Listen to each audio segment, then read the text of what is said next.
तो अगला चैप्टर है magnetism, moving charges and magnetism. Chapter बहुत आसान है, इसमें दिक्कत इस चीज़ में आती है 2-4 डेरिवेशन ऐसे हैं जिसमें आप खुद को एक्सप्रेस नहीं कर पाते हो, कहाँ पर कैसे क्या बताना है। तो स्टार्ट करते हैं। शुरुआत में तो magnetic field due to a point charge है, ये देख लेना है, ऐसे इसका कोई डेरिवेशन नहीं है। बायो सेवर्ट लॉ याद होना चाहिए। अब bio Savart law μ0I/4πr dl sin theta upon r square या dl cross r upon r cube.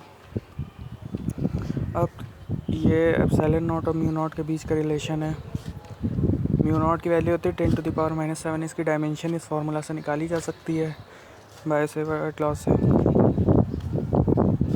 अब आ जाता है magnetic field due to current carrying straight wire, finite wire. तो इसमें पहले तो एक पिक्चर है वो देख लेनी है, ये है। इसकी वजह से, इस वायर की वजह से हमको इस पॉइंट पर मैग्नेटिक फील्ड निकालनी है। तो इसके बीच की distance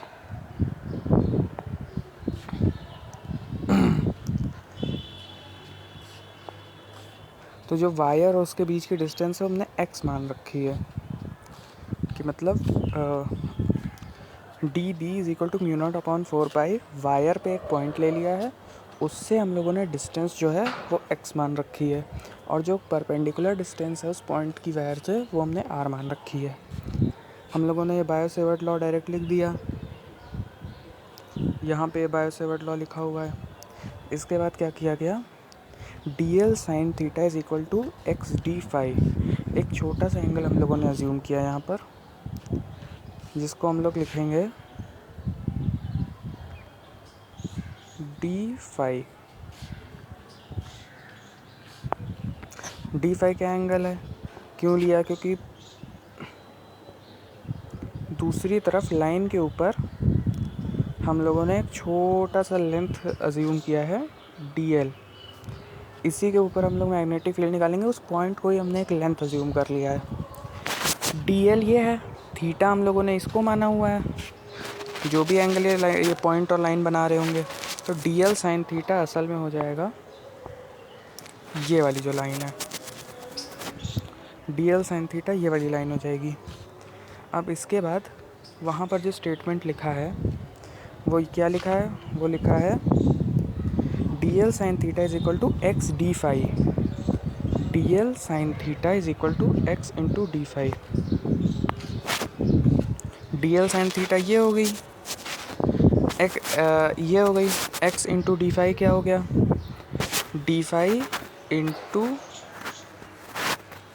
d∅ multiplied by x।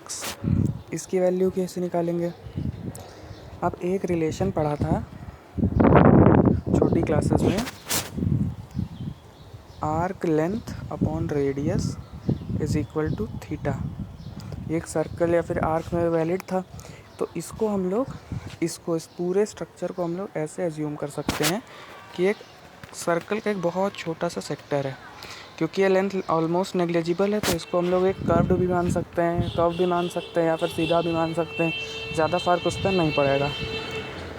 फिर हम लोगों ने क्या उसके ऊपर वही लगा दिया। तो फिर हम लोग arc length upon radius, arc length हो गई dl sin थीटा, ये arc length upon radius, radius क्या हो गया, x हो गया, dl sin theta upon x = d∅, जो एंगल है। तो dl sin theta upon x = d∅, तो फिर dl sin theta = x d∅, जैसा वहाँ पर लिखा था। इतना हो गया, ये चीज़ हम लोगों ने प्रूव कर दी।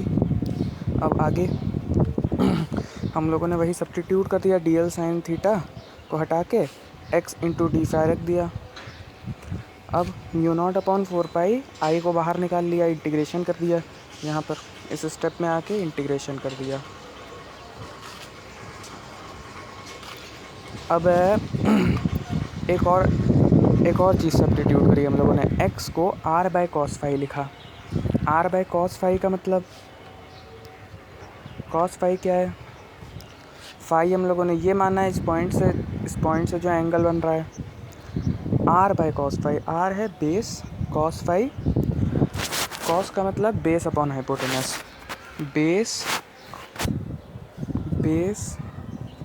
Base upon hypotenuse r upon cos phi, तो ये है आर क्या है, बेस है, बेस अपॉन हाइपोटेनस, तो ये आ जाएगा हाइपोटेनस।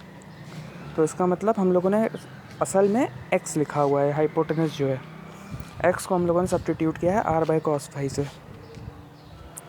तो फिर ये क्या हो गया, फिर इंटीग्रेशन में लिमिट लगाई माइनस θ1 से θ2, क्योंकि ये वाला जो एंगल है इसको हम लोगों ने माना है -φ1, θ1 मान लो, इसको θ2 मान लो, तो फिर -θ1 से θ2 में इंटीग्रेट किया। यहाँ बचा cos phi upon R, substitute करने के बाद यहाँ पर बचा cos फाई अपॉन आर, इसको इंटीग्रेट किया तो फिर हमको मिल जाएगा μ0 I upon 4 pi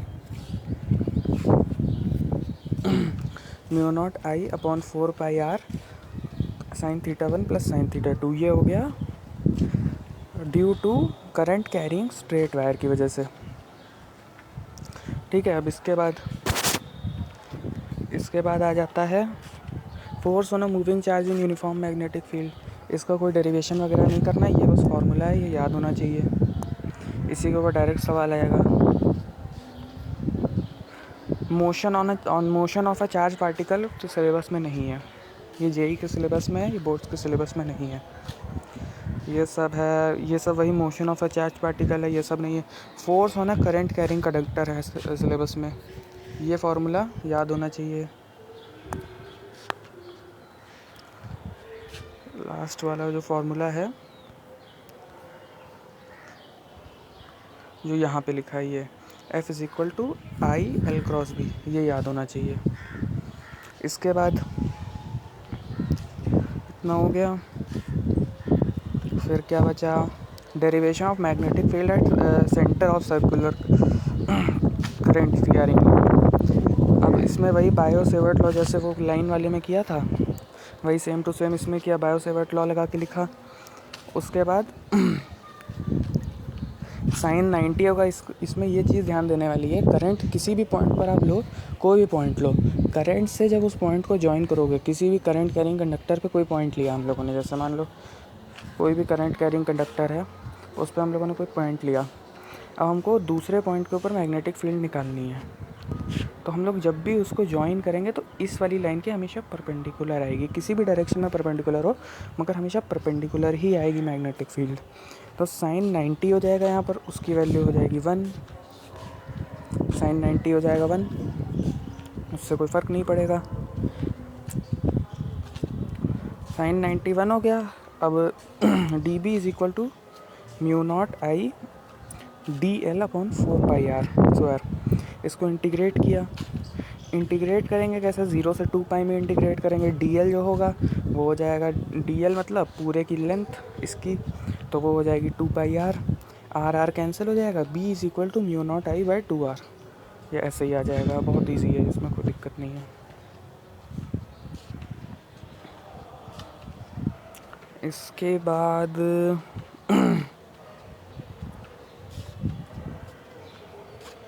magnetic field due to arc जो है वो पिछले वाले को थीटा अपॉन 2 पाई से मल्टीप्लाई करेंगे तो आ जाएगा आंसर, क्योंकि यूनिटरी मेथड है सीधा। ये वाला डेरिवेशन पहले से ही करा दिया है, फर्स्ट वाला जो कराया था, यूनिटरी मेथड लगाएंगे तो इसमें आ जाएगा आंसर। और